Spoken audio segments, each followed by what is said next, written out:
Good morning mga mamzi! So ayun, dahil sobrang dami yung nagre-request na ilipat ko na dito yung sofa, kaya naman ngayong araw ay ililipat na natin ang sofa. So samahan niyo ako maglinis ngayong araw. Let's go!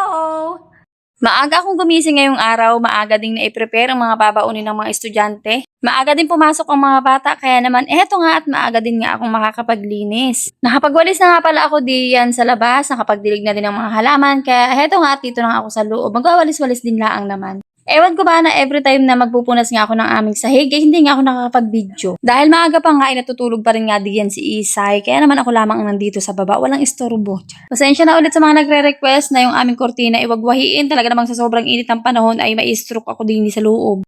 Kaya naman hayaan nyo na, malapit na din naman ulit magtag-ulan. Makikita nyo na ulit yung kortina ko na nakalaylay. Pagkatapos ko nga palang magwalis at magpagpag doon sa may family area namin, ay dito na nga ako dumiretso sa aming table na hindi naman nakakainan.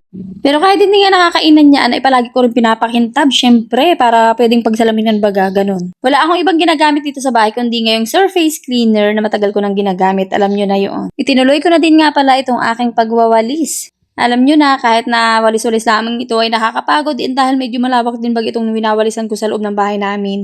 At dahil nga sobrang in-demand nga nitong ating sofa na nandito sa may family area namin, sobrang dami nagre-request sa inyo. Kaya naman ito nga, pagkagising ng kapatid ko, hindi ko muna pinag-almusan. Akin na munang inutusan na mag-video sa akin din at ako nahihirapang magpauli-uli baga. Akin na nga ililipat ito din sa my living area. Para naman pagpasok na dito sa loob ng bahay namin ay kitang-kita kagad itong aking hysteric na sofa. O diba? Hindi naman talaga ito dito naka-design dahil ito nga ay pang family area namin, pero madami nga nagsasabi sa inyo na dito daw nga ito bagay. Pero sa akin nga ding pakiwari ay bagay na bagay nga ito din, lalo na nga nung napalitan na rin ng kulay, nung naging aesthetic na. Kaya naman pagbibigyan ko nga ang inyong mga request dahil gusto ko rin nga itong nakikita doon. Ay di ka nga ay may kasabihang mangyan nga ay nakaka-request ay kayo pang puro.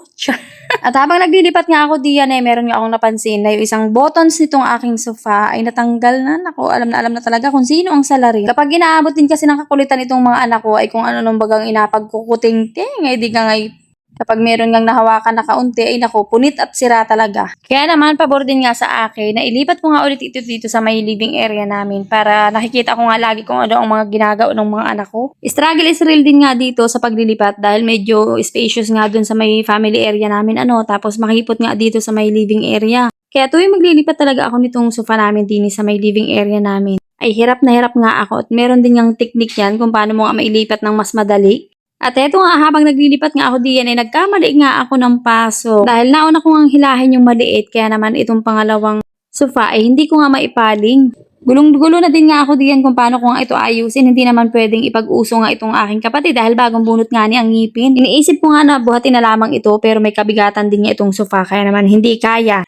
Urong-urong lamang talaga ang magagawa ko. Wala na nga akong ibang maisip kaya naman kahit nakakapagod na nga maglipat-lipat ay inalis ko muna yung una kong nilagay. Tapos inuna ko na nga ilagay yung medyo mahaba at sinunod ko nga itong maiksi. Ay de, ito nga at nagkaigi na din nga. Last year nung mag-birthday si nanay ay umuwi din nga itong si Isay pero hindi pa nga ganito ka-aesthetic ang bahay ko noon. Kaya naman nung pagdating nga niya nung nakaraang linggo kahit nakikita naman niya ito sa aking mga mini vlog ay bukod na bukod pa din daw nga ang itsura nito kapag nga sa personal. Ang sabi nga ng kapatid ko kahit daw nga colorful yung bahay namin ay mas nagugustuhan pa rin daw nga niya yung dating ayos ng bahay namin. Yung dating kulay ng bahay namin sa totoo lang mga moms, ay wala namang problema sa akin. Ang tanging na bago lang naman dito sa bahay namin ay yung mga abubot na nakikita nga dati ay akin ngang pinagtatago siguro kaya naiilang yung kapatid ko kasi wala nang mga abubot na nakakalat.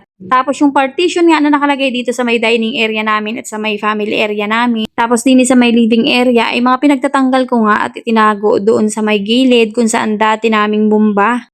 Kaya ang pakiramdam nga nitong kapatid ko ay parang nawalan kami ng mga gamit. Siguro kaya mas gusto niya yung dating ayos ng bahay namin dahil makikita mo talaga yung mga gamit, kalat-kalat. Hindi naman kalat-kalat pero pagpasok mo pala ang ng bahay, makikita mo na kaagad na may mga gamit nga sa loob. Ngayon kasi dahil naka-organize na nga yung mga gamit namin, tinago ko yung mga hindi dapat. Kaya naman siguro ay naninibago lamang yung kapatid ko. Pero para sa akin ay mas gusto ko pa rin yung ayos ng bahay ko ngayon kumpara nga sa noon. Dahil ngayon ay mas organized na yung bahay ko, hindi na makikitaan ng mga anik-anik na nakapato, na kung saan-saan na masakit nga sa mata. Although yung kulay ay namimiss ko, pero all in all ay mas gusto ko pa rin talaga yung itsura nga ngayon. And finally, natapos na din nga at naibalik na nga natin itong aking sofa din sa living area at doon naman sa may family area namin ay nandun na nga yung kahoy na upuan. Pagkatapos ko naman makapag-imis ay naramdaman ko na din nga ang pagod. Kaya naman umupo na din nga ako din sa sofa. Abay, tunay din nga pala na mas maganda nga ito din